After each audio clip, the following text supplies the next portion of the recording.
Oh, good morning, everybody. I'm out here doing some Walmart stuff. Holy crap.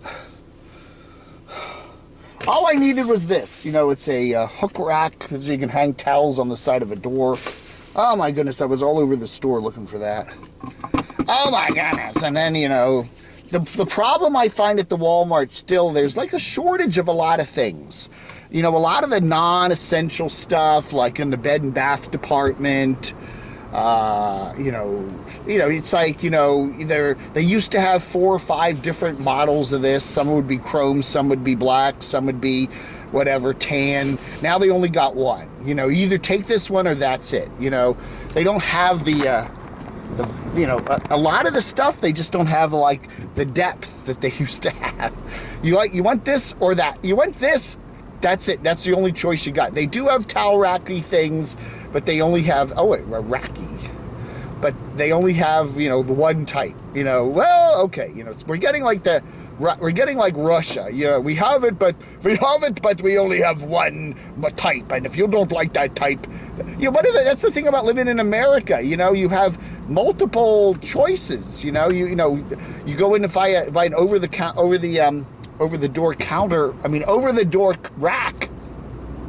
door towel rack, and there will be 7 or 8 to choose from. No!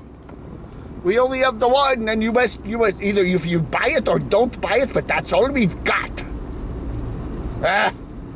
Simplicity. It's another thing that, we see a lot with the Nomads is the simple life. We see Bob talking about that. Cheap RV Living Bob is always talking about living the simple life. That somehow nomadic living is simple.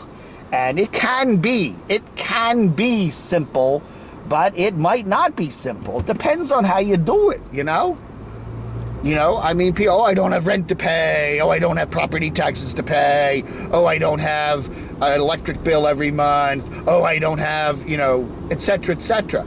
You do still have bills, you've got car and vehicle repair bills. You still, have to register your vehicle in a state somewhere and have to pay some sort of taxes on it. Now, you may have a better choice. Go register it in South Dakota or something if you pass by there once a year or something to maintain your residency. But then you got to go to South Dakota to get all your stuff done, I want to vote. I got to vote in South Dakota.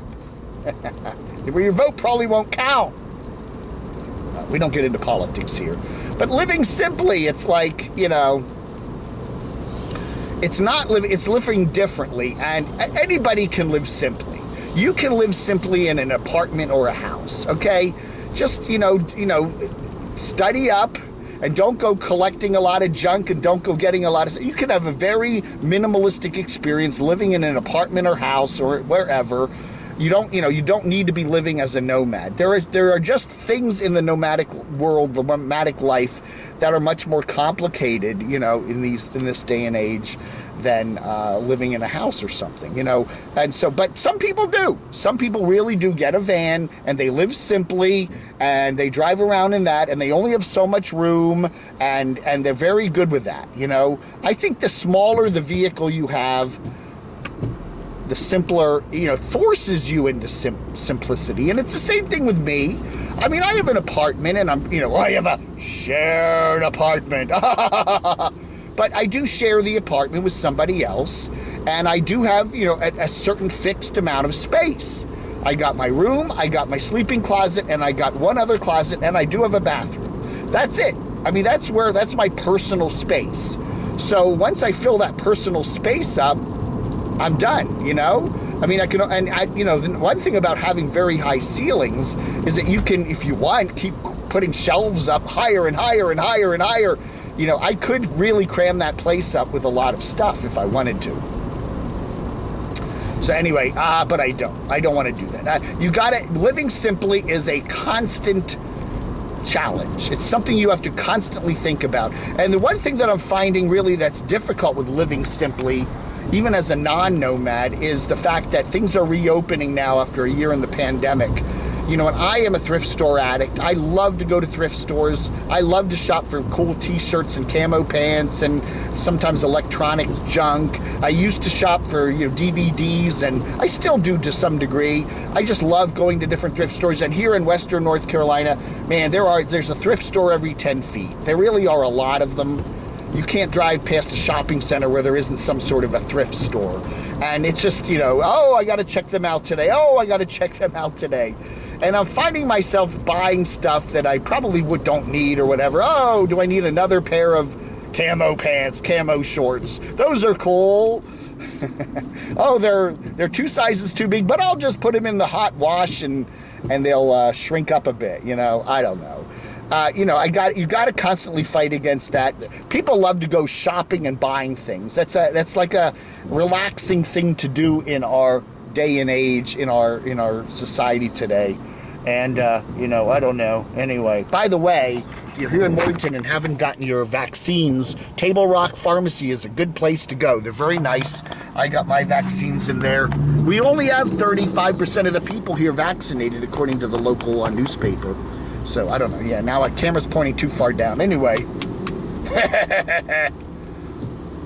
So, get your vaccine. You got people, we do have people in the hospital with the virus now. You know, it's trending upward a bit. You know, I don't know, man. I don't know. Be safe.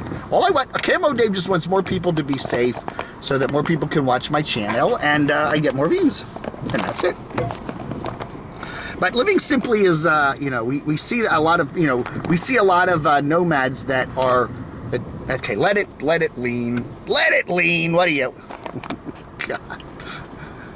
Is they will lean one way or the other, but it will not stay straight up. Oh my God, what my problems in life. My camera won't, it's constantly leaning, what I'm gonna do. You know, we do see nomads that have big Class A's and they bought 1, 2, maybe 3 other vehicles. And they have, you know, they have tow cars and tow trucks and ATVs and motorcycles and e-bikes. You know, you could have a nomad that's got 5 or 6 different vehicles, you know, and a lot of people live in apartments don't have 5 or 6 vehicles, and that's insurance and gasoline and repairs on all those vehicles, you know. That's kind of complicated. And then sometimes nomads will buy shacks, prepper shacks, storage containers, storage lockers because they don't have, you know, they don't have too much stuff for all the, you know, for whatever they got. And then they sometimes buy little houses and fill up the little houses with stuff. And then you got the house and you've got taxes and crap on the house and upkeep and all that other stuff and insurance. And then you've got a storage locker, and in some places those can be pretty pricey. You know, then it just adds up, and then you start getting what I call the bill wheel. You know, okay, I've got 3 or 4 things to pay for every month. Now it's 4 or 5. Now it's 6 or 7, and it creeps up on you. The bill wheel. It's like, you know, all of a sudden now, you know, it's like, okay, every couple days in the month you got something else to pay, or at least something hitting your checking account or your bank account or whatever. You know, you may not all, you know, it's all auto pay now, but every time you look at your balance, it's down a bit. Why? Oh yeah, that's right, the insurance payment or the this payment or the that payment or the whatever payment. It can be a real pain. The payments can be a real pain, but and then the credit cards, you know. Okay, you know, that's another thing to fall. It's another big trap for even nomads to get into. You start, you know, okay, I'll just put it on the card. Put it on the card. They know that. They've all researched that. If you're spending cash, you're going to spend it much more frugally than if it's just a card. You know, you have $20, you have $40 in your wallet. You're not going to spend over $40. You're going to be very careful to keep that under $40. But if you got a card with thousands of dollar credit limit, you know, okay, it's 45, 50 bucks, no biggie deal, you know.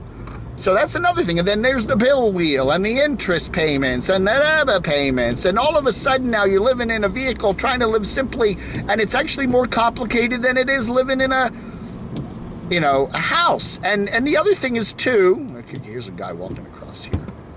I won't run him over. And then it's like, you know, the whole thing about, you know, doing things, you know, money and, you know, water, getting your water, taking a shower, doing all that other stuff. Simple things, flushing a toilet, You know, that all becomes hard when you're living in certain types of vehicles and stuff like that. So, I don't know, man. I don't know. All right, folks, that ought to do my little lecture here. The Pepsi truck took my spot.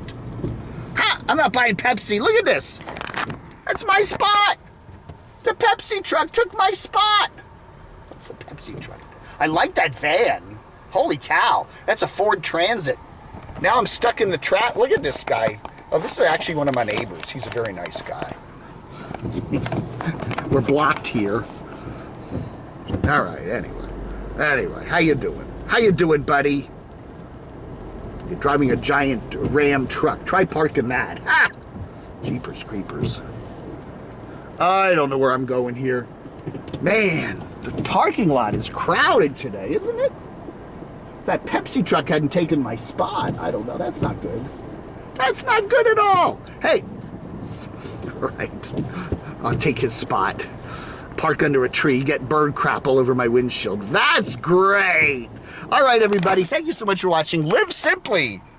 As Sheep RV Living Bob says, flog under.